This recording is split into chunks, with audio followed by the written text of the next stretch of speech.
आज के हमारे इस खास विश्लेषण में हम एक ऐसी खौफनाक घटना की तह तक जाने वाले हैं जो सच में रोंगटे खड़े कर देगी। यह एक ऐसी कहानी है जो हमें दिखाती है कि जब आधुनिक दुनिया का अहंकार पहाड़ों की उन सदियों पुरानी मान्यताओं से टकराता है तो नतीजा कितना भयानक हो सकता है। आज का हमारा विषय है पहाड़ों का वो रहस्यमय शाम 7 बजे का कर्फ्यू।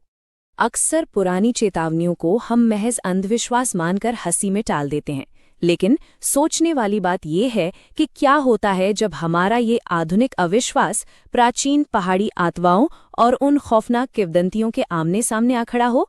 उत्तराखंड के एक छोटे से गांव से मिली स्रोत सामग्री इसी सवाल का एक बेहद डरावना जवाब देती है।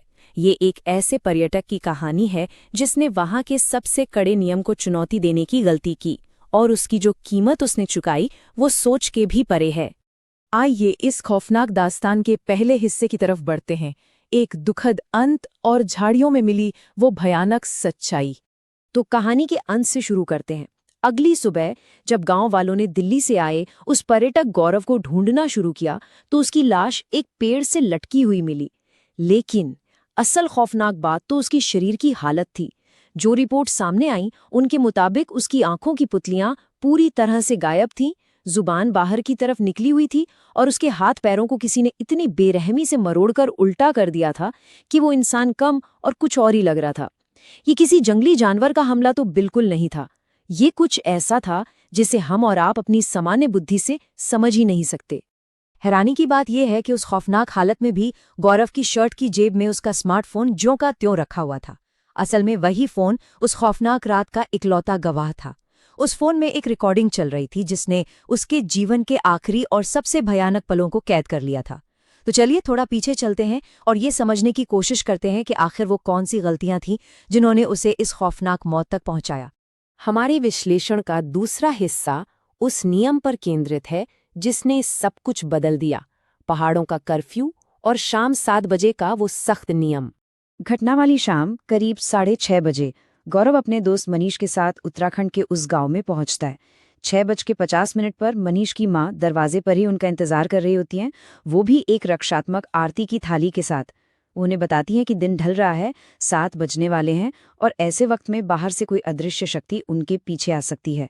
अग्निदेव उसी से बचाव करते हैं। और ठीक 7 बजे गांव का वो सबसे कड़ा नियम लागू हो जाता है। नियम ये कि कोई भी अपने घर की चौखट पार नहीं करेगा। ध्यान देने वाली बात यह है कि कोई सलाह नहीं थी, बल्कि वहां जिंदा बचने का इकलौता तरीका था। अब आते हैं तीसरे हिस्से पर, एक अविश्वासी का अहंकार और शहर के मुकाबले गांव की वो बिल्कुल अलग दुनिया। उस वक्त गौरव के दिमाग में क्या चल रहा था इसे उसके खुद के कहे शब्दों से समझा जा सकता है। उसने कहा था, मैं यहाँ रोमांच के लिए आया था, मैं इन अंधविश्वासों से बोर हो गया हूँ। ये साफ तौर पर दिखाता है कि वो मनीष के परिवार की चेतावनियों का किस तरह मजाक उड़ा रहा था। मनीष के छोटे भाई राहुल ने उसे बहुत साफ शब्दों में चेताया था कि जो कोई भी 7 बजे के बाद बाहर निकलता है उसे छलावा लग जाता है या फिर भूतों की बारात उसे अपने साथ ले जाती है। लेकिन गौरव, उसने इस बात को पूरी तरह से हवा में उड़ा दिया। गौरव बार बार इसी बात पर अड़ा था कि दिल्ली या फिर शिमला और मसूरी जैसी जगहों पर तो रात के 12 बजे भी लोग बेखौफ घूमते हैं। उसने एक सुरक्षित भीड़भाड़ वाले टूरिस्ट शहर की तुलना एक ऐसे एकांत और प्राचीन पहाड़ी गांव से कर दी। और सच कहें तो ये उसकी सबसे बड़ी और जानलेवा भूल थी। वो ये समझ ही नहीं पाया कि ये एकांत पहाड़ है। यहाँ रात 7 बजे के बाद का समय इंसानों का नहीं होता। पुरानी किंवदंतियों के मुताबिक ये वो समय है जब अभिशप्त और जानलेवा शक्तियां बाहर निकलती हैं। यहाँ से हमारी कहानी एक नया मोड़ लेती है, अलौकिक शक्तियों के संकेत और उस मनहूस रिकॉर्डिंग की शुरुआत। रात को जब गौरव वॉशरूम जाने के बहाने घर से बाहर निकलता है तो वो गांव वालों का मजाक उड़ाने के मकसद से अपने फोन का कैमरा और रिकॉर्डिंग ऑन कर लेता है। और बस वहीं से खौफनाक घटनाओं का वो सिलसिला शुरू होता है। सबसे पहले उसे बहुत तेज पानी बहने की आवाज आती है, बिल्कुल किसी बड़े झरने की तरह, जबकि सच्चाई ये थी कि आसपास कोई नदी या झरना था ही नहीं। फिर अजीब सी फुसफुसाहटें सुनाई देने लगती हैं। आवाजें इतनी तेज थीं कि ऐसा लग रहा था जैसे कान के पर्दे ही फट जाएंगे। और फिर जो हुआ वो सबसे ज्यादा चौंकाने वाला था।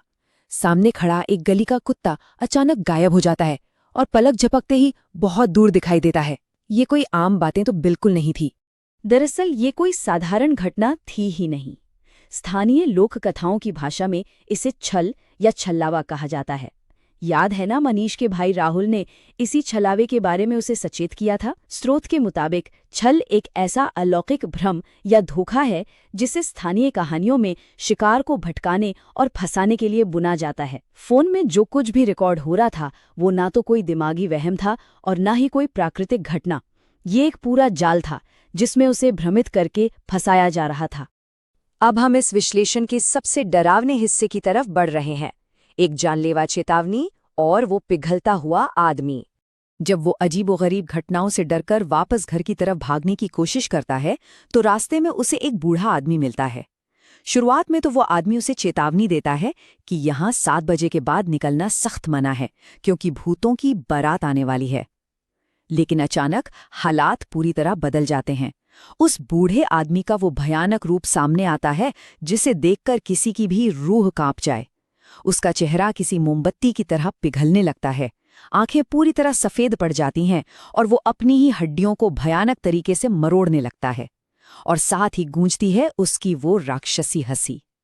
यही वो पल था जब सारा का सारा शहरी अहंकार चकनाचूर हो गया और गौरव को अपनी जान बचाने के लिए उन कंटीली झाड़ियों में छिपना पड़ा।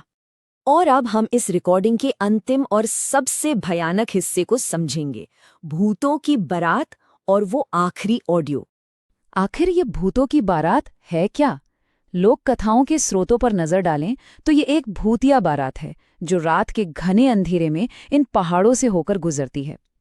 ऐसा कहा जाता है कि जो कोई भी बदनसीब इंसान इनके रास्ते में आ जाता है या गलती से भी इन्हें देख लेता है तो ये शक्तियां उसे या तो अपने साथ ले जाती हैं या फिर वहीं मार डालती हैं। और खौफनाक बात ये थी कि जो शख्स उस वक्त झाड़ियों में दुबक कर बैठा था वो अब ठीक इसी बारात के रास्ते में था। फोन के उस आखिरी ऑडियो को सुने तो वो पल कुछ ऐसे महसूस होते हैं।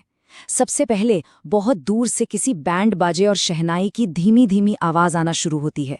फिर देखते ही देखते वो आवाज इतनी तेज और कान फोड़ू हो जाती है कि कानों से खून तक बहने लगे। इसके बाद तीसरी घटना होती है। उस भूतिया बारात में से कोई अलौकिक शक्ति सीधे उस झाड़ी के पास पहुंच जाती है और सबसे अंत में एक बेहद खौफनाक चीख सुनाई देती है। और फिर छा जाता है एक गहरा डरावना सन्नाटा। वो फोन की रिकॉर्डिंग बस यहीं पर उस भयानक अंत की गवाही देकर रुक जाती है। इस पूरे मामले में इन अलौकिक शक्तियों की जो बनावट बताई गई है वो हद से ज्यादा खौफनाक है। ऑडियो रिकॉर्डिंग के दौरान जब उन्हें देखा गया तो स्रोत बताता है कि उनके चेहरों का मांस बुरी तरह फटा हुआ था। उनकी पुतलियां बाहर की तरफ निकली हुई थी, पैर एकदम पीछे की तरफ उल्टे मुड़े हुए थे और उनके चेहरों पर एक अजीब सी शैतानी हंसी थी। अब जरा अगली सुबह मिले उस शव की स्थिति को याद कीजिए। उसकी पुतलियां भी तो गायब थीं और हाथ पैर उल्टे मुड़े हुए थे। ये साफ तौर पर साबित करता है कि जिन शक्तियों ने उसे झाड़ियों में देखा था उन्होंने उस शरीर को उसी अप्राकृतिक और भयानक रूप में बदल दिया। ये पूरी घटना हमें एक बहुत ही गहरे सवाल पर लाके खड़ा कर देती है। क्या ये पुरानी मान्यताएं और तथाकथित अंधविश्वास सिर्फ मनगढ़ंत कहानियां भरें, या फिर ये मिथकों में लिपटे हुए जिंदा बचने के नियम हैं? ये कहानी हमें सोचने पर मजबूर कर देती है कि शायद हर पुरानी चेतावनी के पीछे एक ऐसी सच्चाई छुपी होती है जिसे समझना बेहद जरूरी है। स्थानीय परंपराओं का मजाक उड़ाना कितना भारी पड़ सकता है, ये इस घटना से बिल्कुल साफ हो जाता है। किसी भी अनजान जगह की चेतावनियों को हल्के में लेने से पहले ये सोचना बहुत जरूरी है कि उस घने अंधेरे में असल में क्या छिपा हो सकता है। आज के हमारे इस विश्लेषण में बस इतना ही। हमारे साथ इस रहस्य में गोता लगाने के लिए बहुत बहुत धन्यवाद।